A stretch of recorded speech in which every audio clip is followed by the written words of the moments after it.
નમસ્તે મિત્રો, નર્મદા જળ આપીને સરકાર દ્વારા આપણને જે જીવાદોરી સમાન આપણા કચ્છ અને કાઠિયાવાડને ખૂબ સરસ આયોજન થઈ ગયું છે, ત્યારે કેટલા સરસ આપણે વિચારો છે, આપણા બધાના આયોજનો છે કે આપણો વરસાદનું પાણી દરિયામાં જાય અને નર્મદા જળ આપણે ખરીદીને લાવવું પડે અને આપણે સુધી પહોંચાડે.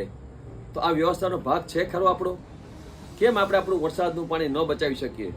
ચાલો મિત્રો, ગીર ગંગા દ્વારા 1,11,11 ચેક ડેમ બનાવવાનો નિર્ણય કરવામાં આવ્યો છે. એમાં 8,500 થી વધુ સ્ટ્રક્ચર આપ દાતા પરિવારથી બનાવી શક્યા છીએ.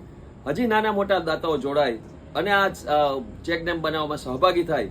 મિત્રો, જ્યારે પાવડર હતો ત્યારે અમે 11,000 ચેક ડેમ બનાવવાનું નક્કી કર્યું. આજે 18 થી વધુ હિટાચી મશીન અને 2 જેસીબી મશીન દ્વારા સૌરાષ્ટ્રભરમાં કામ થઈ રહ્યું છે. ત્યારે 8,500 થી વધુ આપણે કામ કરી શક્યા છીએ. એમાં હજી 1,11,000 નો આંકડો આપણો દૂર છે. એમાં આપનું નાના મોટું યોગદાન આપી અને સૌ જોડાઈએ એવી મારી વિનંતી.